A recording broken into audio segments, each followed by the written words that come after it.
Kodak Black denied bail by judge because they say he's a danger to the community. Like I previously told everybody the judge was going to say.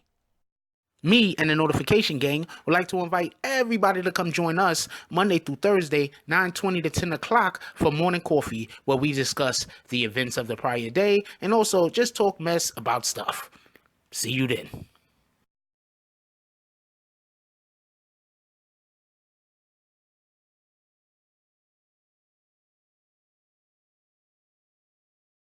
BBN, Jack Frost. What's up, party people? Alright, so, yeah. So apparently, okay, so a while back I made a video saying that Kodak Black was not going to be released on bond. And, yeah, so apparently I was correct. Anyway, so apparently Kodak Black is not going to be released on bond, basically for the same reasons that I explained before, but we'll go into a little bit more detail and just to keep everybody apprised of the situation. Apprised of the situation. Okay, so basically what happened was a few weeks back, Kodak Black was arrested. A few weeks back, Kodak Black. Anyway, so basically a few weeks back, Kodak Black was arrested prior to the Rolling Loud Festival.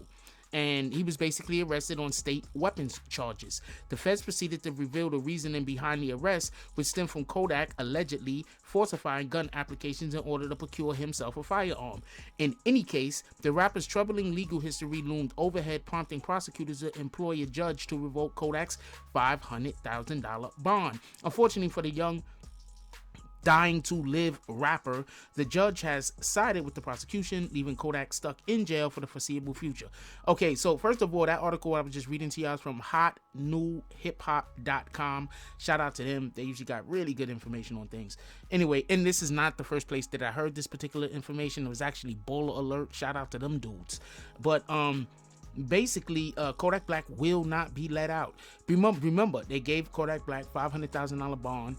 Actually, it was $550,000 bond that he had to pay, or whatever the case was, and he was putting his house up, or he was putting his house up for $550,000. Not the point, but he was putting his house up for his bond. They were gonna let him out. The prosecutors came back and said, "Look, judge, the stuff that you don't know," and I was trying to explain to people the stuff that they might not know is pertaining to a case that's going on down there that involves a shootout that allegedly Kodak Black was a part of, and someone might have died. Not from the other side, from Kodak's side. I'll tell you how the story goes, the way that I heard it. I'll tell you what I heard. This is what I heard. Take it with a grain of salt. Alright, so basically, Kodak Black shows up to a projects. There's a rapper there, but he doesn't show up because him and the rapper has beef. Y'all probably heard about that, Kodak Black and the rapper having beef. He didn't show up to beef with the rapper, although if this is a person who raps, he doesn't necessarily make a career out of it. But this person is also a relative of Kodak Black's, and they had beef. So Kodak Black shows up, him and his relative grill each other, allegedly. Kodak Black leaves, and then allegedly comes back with his team in a car. There's a shootout, and then allegedly one of his guys are hit. I'm not laughing at that part. I just said that shit way too many times in this short amount of time. So allegedly one of his guys get hit. They put him in the car. They try to drive off. Whenever this is happening, one of the guns get dropped. The gun that was dropped was actually one of the guns that Kodak Black is being accused of buying illegally. These guys speed down the road. The car crashes. They say something like 14 miles away from where the shootout was. It is believed, at least from the information in which I was given, that they were trying to rush dude to the hospital that had gotten shot. I'm not sure if homeboy passed away or not, but that is the information in which I was given. That dude didn't make it. I also was given the information that dude was left in the car. But we don't know. We'll find out how accurate that is in the future, I'm guessing. Anyway, so that might be the information that the DA ends up going and giving to the judge. And for anybody that's like, yo, he out here snitching, I'm not snitching. If I'm all the way in New York City and this actually happened and I have this information, you think between me and the one other person that told this to me, no one else knows, including the FBI? So, oh man, look at the comment section. Watch, there's gonna be some people that's just shake your head. Just don't even write shake your head. Matter of fact, write shake your head. I can use the comments, and just so they can know you made it. You failed. You're failing. Anyway, so this is what it's probably believed to be that the FBI ended up telling the judge, because what the judge says is that he's a danger to the community. Talking about Kodak Black. Oh, also for everybody that don't know, this particular place where the shootout happened at, Kodak Black, you know, he knew the people in that area. They know him. And when I say know him, I mean they physically, he knows them, they know him. And there was a house that was shot up that had kids in it. You know, one of the kids could have been shot. There was people at home sleeping, you know, and bullets are just flying through the house. Like, this is what happened. They just went over there and just had a shootout with dudes. Anyway, the article goes on to say, while he's set to appear in court this August, so that basically means that Kodak Black will be locked up until August. While he's set to appear in court this August, a report from WPLG has indicated the judge's reasoning behind taking bond off the table, at least to an extent. Apparently,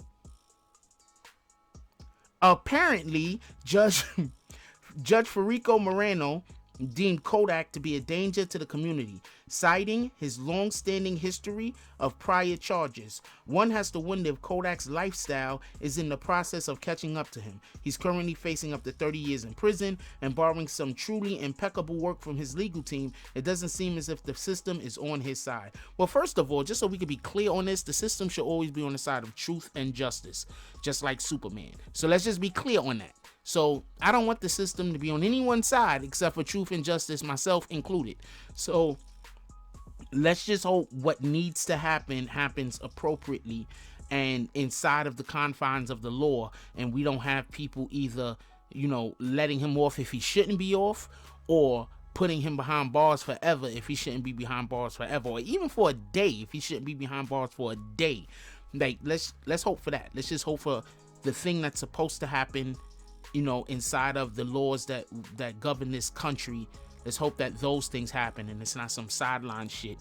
Like, I'm getting really tired of these bananas in the tailpipe, to be honest with you, as far as our judicial system is concerned.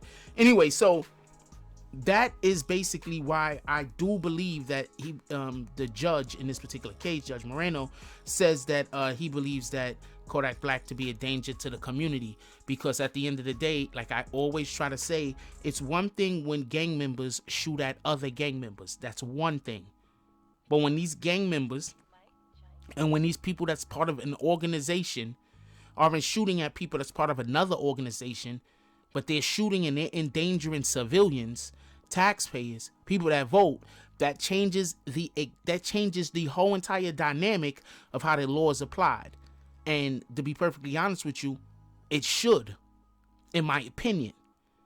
If somebody is a gang member and they actively get involved in certain criminal activities that do incorporate lethal force, and they're doing this and they're doing this and their adversaries are also doing this, and then things happen, I don't think the law should be applied in such a way where these gang members or people who are attempting to kill other people that end up getting killed is treated like, oh, well, you know, he was an innocent bystander. Because I believe that innocent bystanders should be treated as what they are. Civilians should be treated as what they are. People that's just living and trying to, you know, follow the laws.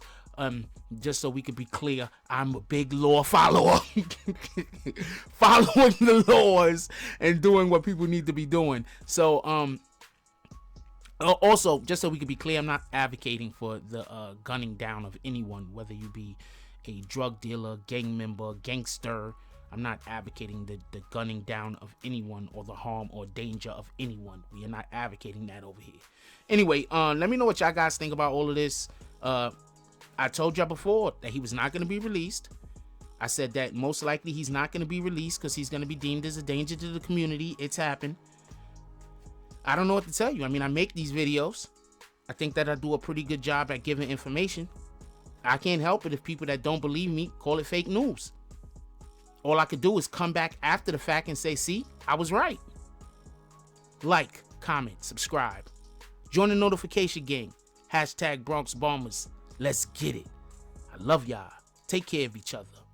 Hug the kids for me. I haven't forgotten about you. And that's all I got on this one. I'm out. If you like this video, please hit the like and subscribe button. If you would like to help dictate the direction that this channel takes, please leave a comment. All comments are appreciated, whether positive or negative. Thank you very much and enjoy your day. And remember, positive thoughts cause for positive things to happen. Let's get it.